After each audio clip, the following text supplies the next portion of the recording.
Hello friends, welcome to my channel. ఫైనాన్షియర్కి ఇవ్వాల్సిన డబ్బుని దొంగతనం చేస్తూ కమల్కి అడ్డంగా దొరికిపోయిన పల్లవి చెంప పగలగొట్టిన కమల్.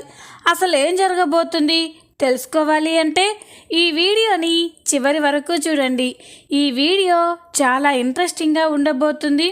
ఎక్కడా స్కిప్ చేయకుండా చూసేయండి. ఇక వీడియోలోకి వెళ్ళినట్లయితే చక్రధర్ అవని పల్లవిల గురించి కథ రూపంలో ఆరాధ్యకి చెప్తూ ఉంటాడు. ఆరాధ్య కూడా ఆ కథని చాలా ఇంట్రెస్టింగ్గా వింటూ ఉంటుంది. చక్రధర్ అవని గురించి చెప్తూ ఇద్దరు అక్కా చెల్లెలలో అక్క ఎంతో ఓర్పుతో నేర్పుతో అందరినీ అభిమానిస్తూ అందరి సంతోషాన్ని కోరుకుంటుంది. కానీ చెల్లెలు మాత్రం తన స్వార్థం కోసం ఎవరు బాధపడినా ఎవరు ఏమైపోయినా కూడా పట్టించుకోదు అని చక్రధర్ పల్లవి గురించి మాట్లాడుతూ ఉంటే పల్లవి అది చూసి చాలా కోపంతో రగిలిపోతూ ఉంటుంది. చక్రధర్ ఆరాధ్యతో అవని పల్లవిల గురించి చెప్పిన తర్వాత కథ ఎలా ఉందమ్మా అని అనగానే చాలా బాగుంది తాతయ్య, ఇద్దరి అక్కా చెల్లెల గురించి చాలా బాగా చెప్పారు అని ఆరాధ్య అంటూ ఉంటే అప్పుడే చక్రధర్ ఇంతసేపు నేను చెప్పిన కథలో నీతి ఏమర్థమైందమ్మా అని అనగానే చాలా సింపుల్ తాతయ్య, అక్క చెల్లెళ్ళ ఇద్దరిలో అక్క చాలా మంచిది, కానీ చెల్లెలికి అస్సలు కామన్ సెన్స్ లేదు. ఎప్పటికైనా ఎన్ని కష్టాలు వచ్చినా అక్కలాగే ఉండాలి. తన చెల్లెలికి తనంటే ఇష్టం లేకపోయినా అక్క చెల్లెల్ని ప్రేమిస్తుంది. ఎప్పుడు అక్కలాగే మనం ఉండాలని బాగా అర్థమైంది తాతయ్య అని ఆరాధ్య చెప్పగానే పల్లవికి చాలా కోపం వస్తూ ఉంటుంది. ఈ రోజుకి ఈ కథ చాలమ్మా, ఈ కథలో నీతిని బాగా తెలుసుకున్నావు, వెళ్ళి పడుకో అని అనగానే ఇక ఆరాధ్య అలాగే తాతయ్య అని అక్కడి నుండి వెళ్ళిపోతుంది. ఆరాధ్య వెళ్ళిపోగానే పల్లవి చక్రధర్ దగ్గరికి వచ్చి ఏంటి ఆరాధ్య ముందు ఆ అవనిని హీరో చేసి నన్ను విలన్ చేసి మాట్లాడావు అని అనగానే అప్పుడే చక్రధర్ నేనేం చేశాను పల్లవి, ఆరాధ్య కథ చెప్పమని అడిగితే తనకి నాకు తెలిసిన కథ చెప్పాను అంతే అని అనగానే అబద్ధాలాడకు డాడ్, నాకు తెలుసు మీరు అవని మెంటాలిటీ గురించి నా మెంటాలిటీ గురించి మాట్లాడుతూ ఆరాధ్యతో చెప్పారని అని అంటూ ఉంటే అప్పుడే అవని అక్కడికి వచ్చి ఏంటి పల్లవి, గుమ్మడికాయల దొంగ ఎవరు అంటే భుజాలు తడుముకున్నట్టు నాన్న చెప్పిన కథలో చిన్న చెల్లెలి క్యారెక్టర్ నీలో కనిపిస్తుందా, అందుకే నువ్వు ఇలా ఫీల్ అవుతున్నావా అని అంటూ ఉంటే పల్లవికి చాలా కోపం వస్తూ ఉంటుంది. మీరందరూ కలిసి నన్ను ఇలా ఆడుకుంటున్నారు కదూ, మీ అందరికీ నేనంటే ఏంటో తెలిసే రోజు వస్తుంది అని పల్లవి చాలా కోపంగా అక్కడి నుండి వెళ్ళిపోతుంది. పల్లవి వెళ్ళిపోయిన తర్వాత అవని చక్రధర్తో మాట్లాడుతూ ఏంటి నాన్న, పల్లవి గురించి తెలిసి కూడా పల్లవి కోపంగా ఉండేలా ఎందుకు మీరు ఆరాధ్యతో అలా కథ చెప్పారు అని అనగానే ఈ విధంగానైనా పల్లవిలో కాస్తైనా మార్పు వస్తుందేమోనని అలా ప్రయత్నించానమ్మా, కానీ లాభం లేదు అని అనగానే ఇలాంటి చిన్న చిన్న కథలకి పల్లవి మారిపోదు నాన్న అని అంటూ ఉంటే అమ్మ అవని, నువ్వు పల్లవి ఇద్దరు ఒకే తండ్రి రక్తంతో పాటు ఒకే తల్లి కడుపులో పుట్టారు, మీ ఇద్దరు సంతోషంగా ఉంటే చూడాలని ఉందమ్మా, ఆ రోజు వస్తుందంటావా అని అంటూ ఉంటే మీరు బాధపడకండి నాన్న, ఖచ్చితంగా పల్లవి మారిపోయి మనందరినీ అర్థం చేసుకుంటుంది. మార్పు మనిషిలో సహజం కదా నాన్న, కాకపోతే కాస్త వెనుక ముందు ఎలాగైనా నా చెల్లెల్ని మార్చుకుంటాను అని అవని చెప్పగానే ఆ ధైర్యంతోనే ప్రశాంతంగా ఉన్నానమ్మా, ఏం జరిగినా నువ్వు చూసుకుంటావని నాకు తెలుసు అని అనగానే తెలుసు కదా నాన్న, ఇంకా మీరు ఆలోచించకండి, వెళ్ళి ప్రశాంతంగా పడుకోండి అని అనగానే ఇక చక్రధర్ అలాగేనమ్మా అని అక్కడి నుండి వెళ్ళిపోతాడు. ఇక అవని అయితే ఆలోచిస్తూ ఉంటుంది, ఎలాగైనా 50 లక్షలు ఇచ్చేయాలి, లేకపోతే చాలా ప్రాబ్లం అయ్యేలా ఉంది అని అవని ఆలోచిస్తూ ఉంటే అప్పుడే అవనికి తన ఫ్రెండ్ రమ్య ఫోన్ చేస్తుంది. ఇక అవని ఫోన్ లిఫ్ట్ చేసి చెప్పు రమ్య అని అనగానే, అవని నువ్వు ఇందాక చాలాసార్లు కాల్ చేశావు, నేను బిజీగా ఉండి ఫోన్ చూసుకోలేదు. ఇప్పుడు చూస్తేనేమో నీ చాలా మిస్డ్ కాల్స్ ఉన్నాయి. నువ్వు అన్నిసార్లు ఫోన్ చేశావంటే ఖచ్చితంగా ఏదో ప్రాబ్లమేనని నాకు బాగా అర్థమైంది. ఏమైందవని అని అనగానే ఈ అవని తన ప్రాబ్లం గురించి మొత్తం కూడా రమ్యతో చెప్తూ ఉంటుంది. నాకు అర్జెంటుగా 50 లక్షలు కావాలి రమ్య, నీ ఫ్రెండ్ సర్కిల్లో ఎవరైనా తెలిసిన వాళ్ళు ఉంటే వాళ్ళ చేత నాకు డబ్బు ఇప్పించు. నీ డబ్బుని కొన్ని రోజుల్లోనే మీకు తిరిగి వడ్డీతో సహా ఇచ్చేస్తాం. ప్లీజ్ రమ్య, నా ఫ్యామిలీ ఇప్పుడు చాలా ప్రాబ్లంలో ఉంది. ఇప్పుడు కానీ ఫైనాన్షియర్కి డబ్బు ఇవ్వకపోతే మా ప్రాజెక్ట్ని ఆపేస్తారు, నా భర్తని జైలుకి పంపిస్తారు అని అవని బాధపడుతూ ఉంటే ఇక రమ్య కూడా, ఏంటవని నేనంటూ ఉన్నాక నువ్వెందుకు బాధపడాల్సి వస్తుంది? నువ్వు నాకు ఎన్నోసార్లు సాయం చేశావు, అలాంటిది నీకిప్పుడు ఈ చిన్న సాయం చేయలేనా అని అనగానే అవని చాలా సంతోషపడుతుంది. ఏంటి రమ్య నువ్వు చెప్పేది అని అనగానే, అవునవని, రేపు ఉదయం ఇంటికొచ్చి డబ్బు తీసుకెళ్ళు అని అనగానే అవని చాలా సంతోషపడుతుంది. థ్యాంక్స్ రమ్య, ఈరోజు నువ్వు ఈ చెప్పిన మాటతో నాకు కొండంత ధైర్యం వచ్చింది అని అనగానే, అవని నువ్వు నాకు ఎంతో సాయం చేశావు. ఇప్పుడు నువ్వు కష్టాల్లో ఉన్నప్పుడు నేను సాయం చేయకపోతే స్నేహానికి అర్థం ఉండదవని, నువ్వేం మాట్లాడకుండా ఉదయం వచ్చి డబ్బు తీసుకెళ్ళు అని అనగానే ఇక అవని అయితే చాలా సంతోషపడుతుంది. ఫోన్ కట్ చేసిన తర్వాత అవని చాలా రిలాక్స్గా ఆలోచిస్తూ ఉంటుంది. ఇప్పుడు రమ్య డబ్బిస్తే ఈ ప్రాబ్లం సాల్వ్ అయిపోతుంది అని అవని అనుకుంటూ ఉంటుంది. ఇంతలోనే ఉదయం అవుతుంది. ఉదయం కాగానే ఇంట్లో అందరూ కనిపిస్తారు, కానీ అవని మాత్రం ఎక్కడా కనిపించదు. ఇక పల్లవి ఇంట్లో అటు ఇటు చూస్తూ, ఇదేంటి ఇంట్లో అందరూ ఉన్నారు, మరి ఆ అవని కనిపించట్లేదేంటి, ఇంకా నిద్ర లేవలేదా అని ఆ పల్లవి అయితే అవని గది దగ్గరికి వెళ్ళి చూస్తుంది. గదిలో అవని లేకపోవడంతో అవని గదిలో లేదు. అయినా అవని ఎప్పుడూ కూడా ఇంత లేటుగా నిద్రపోదు, ఎక్కడికి వెళ్ళినట్టు అని పల్లవి అయితే అవని కోసం వెతుకుతూ ఉంటుంది. అక్కడే ఉన్న పార్వతి దగ్గరికి వచ్చి, అత్తయ్య అని అనగానే, ఏంటి అని అంటుంది. అవని అక్క ఎక్కడా కనిపించట్లేదు, ఉదయం నుండి అవని అక్క ఇంట్లో కనిపించట్లేదు అత్తయ్య అని అనగానే ఇక పార్వతి, అవని బయటికి వెళ్ళింది అంటే ఏదో ముఖ్యమైన పనితోటే బయటికి వెళ్ళుంటుంది, తనేమీ కొంపలు కూల్చడానికి మనుషులను చంపడానికి ఎప్పుడూ ఆలోచించదు అని అనగానే పల్లవి షాక్ అయిపోతుంది. ఇదేంటి అత్తయ్య అవని గురించి చెప్పిందా, లేకపోతే నా మైండ్ సెట్ గురించి మాట్లాడుతుందా, ఏంటో ఏమీ అర్థం కావట్లేదు అని పల్లవి అనుకొని అక్కడి నుండి వెళ్ళిపోతుంది. కాసేపటి తర్వాత అవని ఆటోలో ఇంటికి వస్తుంది. అవని తన ఫ్రెండ్ ఇచ్చిన 50 లక్షల డబ్బు బ్యాగుని తీసుకొని ఇంట్లోకి వచ్చి అక్కడే ఉన్న పార్వతితో, అత్తయ్య ఆయన ఉన్నారా అని అనగానే, ఉన్నారావని, అన్నట్టు నువ్వు ఇంత ఉదయాన్నే ఎక్కడికి వెళ్ళావు, నీకోసం ఉదయం నుండి చూస్తున్నాం అని అంటూ ఉంటే, చెప్తానత్తయ్య, ముందు మీ అబ్బాయి ఎక్కడా అని అంటూ ఉంటే, అక్షయ్ అవని పిలుస్తుందిరా అని పార్వతి అంటూ ఉంటుంది. ఇక అవనిని చూసి పల్లవి అయితే ఆలోచిస్తూ ఉంటుంది.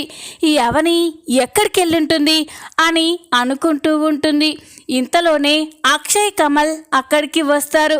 ఏంటమ్మా అని అనగానే ఈ అవని, ఏమండి ముందు ఈ బ్యాగ్ తీసుకోండి అని అనగానే, బ్యాగా ఏ బ్యాగ్ అవని అని అనగానే డబ్బుల బ్యాగ్ అండి అని చెప్పి అవని అంటుంది. ఇక అక్షయ్ ఒక్కసారిగా షాక్ అయిపోతాడు. పల్లవి, పార్వతి, కమల్లు కూడా షాక్ అయిపోయి చూస్తూ ఉంటారు. అక్షయ్ ఆ బ్యాగ్ని ఓపెన్ చేసి చూడగానే అందులో డబ్బు కట్టలు ఉంటాయి. ఆ డబ్బు చూసి అక్షయ్ షాక్ అయిపోతాడు. అవని, ఈ డబ్బు ఎక్కడిది, ఇంత డబ్బు అని అంటూ ఉంటే, ఇది ఫైనాన్షియర్కి ఇవ్వడానికి నిన్న ఫ్రెండ్ దగ్గర తీసుకొచ్చానండి. ఈ డబ్బు ఆ ఫైనాన్షియర్కి ఇచ్చేయండి, దాంతో మన ప్రాబ్లం సాల్వ్ అయిపోతుంది, మళ్ళీ మన కన్స్ట్రక్షన్లో వర్క్ స్టార్ట్ చేయొచ్చు అని అవని చెప్పగానే ఇక అక్షయ్, కమల్ ఇంట్లో వాళ్ళంతా షాక్ అయిపోతారు. ఇక పల్లవి అయితే స్టన్ అయిపోయి చూస్తూ ఉంటుంది. ఇంత డబ్బు ఈ అవనికి ఎవరిచ్చారు అని ఆలోచిస్తూ ఉంటుంది. అప్పుడే కమల్, వదిన, ఇంత డబ్బు తీసుకొచ్చావు అంటే ఎలాంటి షూరిటీ లేదే ఇంత డబ్బు ఎవరు ఇవ్వరు, అలాంటిది నువ్వెలా తీసుకొచ్చావు వదిన అని అనగానే ఇక అవని అయితే చెప్తూ ఉంటుంది, నా ఫ్రెండు రమ్య ఎన్ని రోజులు శ్రీలంకలో ఉంది కన్నయ్య. ఈ మధ్య తను శ్రీలంక నుండి ఇండియాకి వచ్చింది. మేమిద్దరం ప్రాణ స్నేహితులం. తనకి చాలా విషయాల్లో నేను చాలా హెల్ప్ చేశాను. ఒక్కసారి తనని అడిగి చూద్దామని ఫోన్ చేసి అడిగాను. అది వెంటనే డబ్బు తీసుకెళ్ళడానికి రమ్మని చెప్పింది. అందుకే ఉదయాన్నే రమ్య ఇంటికి వెళ్ళి డబ్బు తీసుకొచ్చాను అని అనగానే అక్షయ్, కమల్, పల్లవి, పార్వతీలు ఒక్కసారిగా షాక్ అయిపోతారు. ఇక అక్షయ్, కమల్, పార్వతీలైతే చాలా సంతోషపడతారు. ఇక అక్షయ్, నమ్మలేకపోతున్నాను అవని, నేను కూడా ఎంతోమంది దగ్గర ట్రై చేశాను, నేను కూడా చాలా మందికి హెల్ప్ చేశాను, కానీ ఎవ్వరూ నా ఫ్రెండ్షిప్ని పట్టించుకోలేదు. కానీ నీ ఫ్రెండ్ ఒక్క మాటలో ఇంత డబ్బు ఇచ్చిందంటే అని అనగానే అప్పుడే కమల్, అది వదిన మంచితనం అన్నయ్య, వదిన మీద ఉన్న నమ్మకం అని అంటూ ఉంటే ఇక అవని, అక్షయ్, పార్వతీలు సంతోషపడుతూ ఉంటారు. ఇక అప్పుడే అవని, ఏమండి, మన ప్రాజెక్ట్ కంప్లీట్ అయిన తర్వాత వెంటనే రమ్యకి ఇవ్వాల్సిన 50 లక్షలు వడ్డీతో సహా ఇచ్చేయాలండి అని అనగానే తప్పకుండా అవని, తప్పకుండా తనకి వడ్డీతో సహా కలిపి ఇచ్చేద్దాం. మనల్ని ఇంత పెద్ద ప్రాబ్లం నుండి బయటపడేసిన ఆవిడ మేలు జన్మలో మర్చిపోలేము అని అంటూ ఉంటే ఇక పల్లవి అయితే కోపంగా చూస్తూ ఉంటుంది. పార్వతి కూడా చాలా సంతోషపడుతూ, ఈ సమస్య నుండి నా కొడుకులని బయటేయమని ఆ దేవుణ్ణి ఎప్పుడు మొక్కుకున్నాన్రా, ఆ దేవుడు నా మొర ఆలకించి ఆ రమ్య రూపంలో మన సమస్యని తీర్చేశారు అని అనగానే ఇక అప్పుడే కమల్, అన్నయ్య, వెంటనే వెళ్ళి ఈ డబ్బుని ఆ ఫైనాన్షియర్ మొహాన కొడదాం అని అనగానే, ఇప్పుడు కాదురా, ఈరోజు సండే కదా, రేపు వెళ్ళి ఫైనాన్షియర్కి డబ్బిచ్చేద్దాం అని అనగానే అలాగే అన్నయ్య, నీ ఇష్టం అని కమల్ అంటాడు. ఇక అక్షయ్ అవని చేతికి డబ్బిచ్చి, అవని, ఈ డబ్బు దాచిపెట్టు అని అనగానే అలాగేనండి అని అవని ఆ డబ్బుల బ్యాగు తీసుకెళ్ళి గదిలో బీరువాలో పెడుతూ ఉంటుంది. ఇదంతా చూసి పల్లవి అయితే కోపంతో రగిలిపోతూ ఉంటుంది.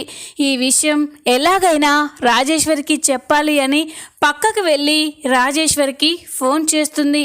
పల్లవి నుండి ఫోన్ రాగానే రాజేశ్వరి ఫోన్ లిఫ్ట్ చేసి, చెప్పు పల్లవి, ఏంటి విషయం అని అనగానే, మామ్, ఇక్కడ కొంపలు మునిగిపోయాయి అని అనగానే ఏమైంది పల్లవి అని అంటూ ఉంటే, ఆ అవని అనుకున్నది సాధించింది మామ్, ఆ ఫైనాన్షియర్కి ఇవ్వాల్సిన డబ్బు 50 లక్షలు ఏర్పాటు చేసేసింది అని అనగానే రాజేశ్వరి ఒక్కసారిగా షాక్ అయిపోతుంది.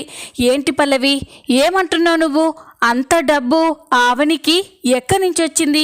అక్షయ్ ఫ్రెండ్ సర్కిల్ నుండి, మీ డాడీ ఫ్రెండ్ సర్కిల్ నుండి ఎలాంటి హెల్ప్ చేయకుండా నేను లాక్ చేశాను కదా, మరి అవనికి అంత డబ్బు ఎవరిచ్చారు అని అనగానే, నువ్వు బావగారి ఫ్రెండ్ సర్కిల్ని, డాడ్ ఫ్రెండ్ సర్కిల్ని లాక్ చేసావు, కానీ అవని ఫ్రెండ్ సర్కిల్ని లాక్ చేయలేవు కదా.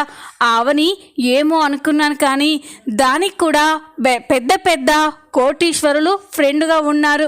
దాని ఫ్రెండే అవనికి డబ్బిచ్చింది. ఈరోజు ఆ డబ్బు తీసుకొని వచ్చి ఆ అవని ఇంట్లో అందరికీ దేవతలా కనిపిస్తుంది అని అనగానే రాజేశ్వరి కోపంతో రగిలిపోతూ ఉంటుంది.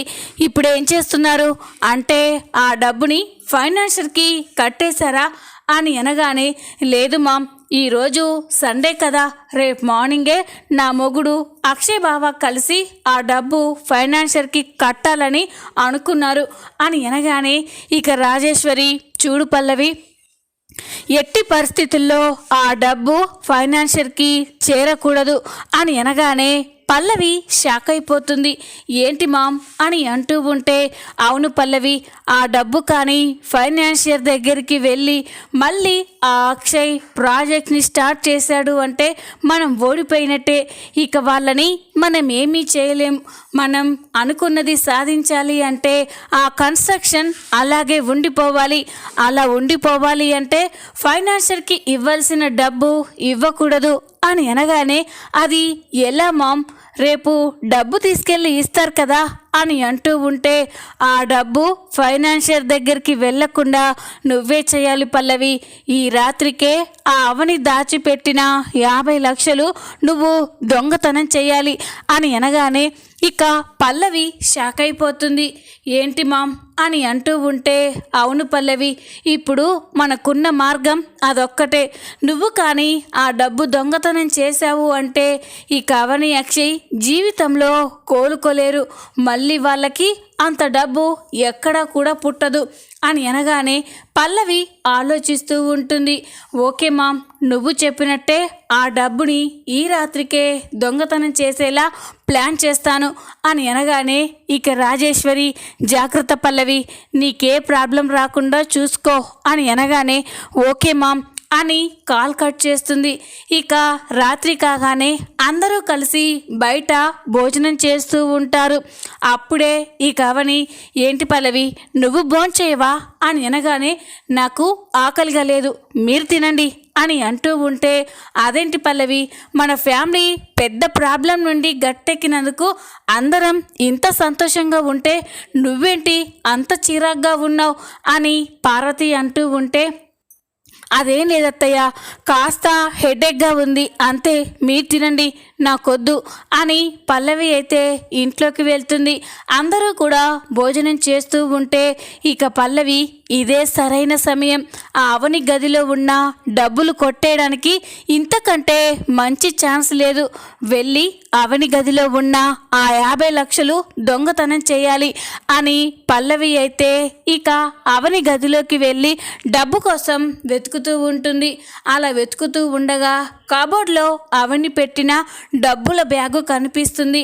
ఇక ఆ బ్యాగుని తీసుకొని, ఎస్ ఇదే ఆ బ్యాగ్ అని చెప్పి పల్లవి ఆ డబ్బు తీసుకొని బయటికి వెళ్తుంది. ఎవరికి అనుమానం రాకుండా మేనేజ్ చేస్తూ ఉంటుంది. ఇంతలోనే ఉదయం అవుతుంది. ఉదయం కాగానే అక్షయ్, కమల్ ఫైనాన్షియర్కి డబ్బు కట్టడం కోసం రెడీ అవుతూ ఉంటారు. అక్షయ్ ఇక హాల్లోకి వచ్చి ఆఫీస్కి వెళ్ళడానికి రెడీ అయిన తర్వాత, అవని ఆ డబ్బు తీసుకురా, ఫైనాన్షియర్కి కట్టేసి వస్తాం అని అనగానే ఇక అవని, అలాగేనండి, ఇప్పుడే తీసుకొస్తాను అని అవని తన గదిలోకి వెళ్ళి తను పెట్టిన చోట డబ్బుని చూస్తూ ఉంటుంది. అక్కడ డబ్బు బ్యాగ్ లేకపోవడంతో అవని ఒక్కసారిగా షాక్ అయిపోతుంది. ఇదేంటి, రాత్రే కదా డబ్బు ఇక్కడే పెట్టాను, ఇంతలోపే ఎక్కడికి వెళ్ళింది అని ఈ అవని అయితే గది మొత్తం కూడా వెతుకుతూ ఉంటుంది. కానీ డబ్బు ఎక్కడ కనిపించకపోయేసరికి అవని చాలా కంగారు పడుతూ ఉంటుంది. ఎంతసేపటికి అవని డబ్బు తీసుకురాకపోవడంతో ఇక అక్షయ్, కమల్ అవని దగ్గరికి వెళ్ళి, ఏంటవని లేట్ అవుతుంది, డబ్బెక్కడా అని అనగానే ఇక ఇదంతా చూసి పల్లవి అయితే సంతోషపడుతూ ఉంటుంది. ఈ అవని చాలా బాధగా, డబ్బు కనిపించట్లేదండి అని అనగానే ఇక అక్షయ్, కమల్, పార్వతి ఒక్కసారిగా షాక్ అయిపోతారు. ఏంటవని, రాత్రి పెట్టిన డబ్బు కనిపించకపోవడం ఏంటి, సరిగ్గా చూసావా అని అనగానే, మొత్తం చూశానండి, డబ్బు కనిపించట్లేదు అని అనగానే ఇక కమల్ అయితే, వదినా నువ్వేమీ కంగారు పడకు, ఈ డబ్బు ఎవరు తీశారో నాకు బాగా తెలుసు. వాళ్ళ గురించి బయట పెట్టాలని నేను ఇంతవరకు మౌనంగా ఉన్నాను అని అనగానే ఇక అవని, అక్షయ్, పార్వతీలు ఒక్కసారిగా షాక్ అయిపోతారు. పల్లవి అయితే చాలా టెన్షన్ పడుతూ ఇదేంటి డబ్బు దొంగతనం చేసింది నేనేనని వీడికి తెలిసిపోయిందా ఏంటి అని కంగారు పడుతూ ఉంటుంది. అప్పుడే అక్షయ్ ఏంట్రా మన ఇంట్లో దొంగతనం చేయడం ఏంటి, అంత అవసరం ఎవరికి ఉంది అని అనగానే ఆ అవసరం మనలో ఎవ్వరికీ లేదన్నయ్య, కానీ ఇదిగో ఈ పల్లవి ఉంది కదా, మన కుటుంబం ప్రశాంతంగా ఉన్నా మనం ఎదిగినా కూడా ఓర్వలేని ఈ పల్లవి వాళ్ళమ్మ ఆ రాజేశ్వరి ఉన్నారు కదా, వీళ్ళిద్దరే ప్లాన్ చేసి రాత్రి వదిలి దాచిపెట్టిన డబ్బుని దొంగతనం చేసింది ఈ పల్లవినే అని అనగానే అందరూ ఒక్కసారిగా షాక్ అయిపోతారు. ఇక పల్లవి బావా ఏం మాట్లాడుతున్నావు, నా ఇంట్లో దొంగతనం చేయాల్సిన కర్మ నాకేమీ పట్టలేదు, నేనెందుకు అవని గదిలో ఉన్న డబ్బుని దొంగతనం చేస్తాను, అసలు అవని గదిలోకి నేను ఎప్పుడు అడుగు కూడా పెట్టను అని పల్లవి దబాయిస్తూ మాట్లాడుతూ ఉంటుంది. ఇక కమల్ ఏంటే మా వదిన గదిలోకి నువ్వు అడుగు కూడా పెట్టవా, రాత్రే కదా మేమందరం భోజనం చేస్తూ ఉంటే నువ్వు వదిన గదిలోకి దొంగచాటుగా వెళ్ళావు అని అనగానే అందరూ షాక్ అయిపోతారు. ఇక పల్లవి లేదు బావా నాకేం తెలీదు, ఇదంతా అబద్ధం అని అంటూ ఉంటే నాకు తెలిసే నువ్వు నిజం బయటపడ్డాక ఇలాగే మాట్లాడతావని నాకు తెలుసు, అందుకే నీ దొంగతనాన్ని నేను వీడియో కూడా తీశాను, ఒక్కసారి ఈ వీడియో చూసి మాట్లాడు అని కమల్ తన ఫోన్లో ఉన్న వీడియోని ప్లే చేసి అందరికీ చూపిస్తూ ఉంటాడు. ఆ వీడియోలో పల్లవి దొంగతనంగా అవని గదిలోకి వెళ్ళి అవని కబోర్డ్లో ఉన్న డబ్బుల బ్యాగుని తీసుకొని దొంగతనంగా బయటికి వస్తున్నట్టు రికార్డ్ అయి ఉంటుంది. అది చూసి పల్లవి అయితే ఒక్కసారిగా స్టన్ అయిపోతుంది. ఇదేంటి ఇలా దొరికిపోయాను అని కంగారు పడుతూ ఉంటుంది. పల్లవి అలా చేసినందుకు ఈ కవనికి చాలా కోపం వస్తుంది. అసలు నువ్వు మనిషివేనా, ఇంట్లో ఇంత పెద్ద సమస్య వస్తే దాన్ని పట్టించుకోలేదు, పరిష్కరించాలని చూడలేదు, మేము ఎంతో కష్టపడి ఆ సమస్యకి ఒక పరిష్కారం వెతికితే దాన్ని కూడా నాశనం చేయాలని చూస్తున్నావు, అసలు నువ్వు మనిషివేనా అని అంటూ ఉంటే అప్పుడే కమల్ వదిన ఇలాంటి దానికి ఇలా మాటలతో కాదు పక్కకు జరుగు అని ఇక కమల్ అయితే పల్లవి చెంపలు పగలగొడుతూ ఉంటాడు. చూద్దాం రాబోయే ఎపిసోడ్లో ఏం జరగబోతుందో. ఈ వీడియో మీకు నచ్చినట్లయితే లైక్ చేయండి, సబ్స్క్రైబ్ చేసుకోండి. Thanks for watching.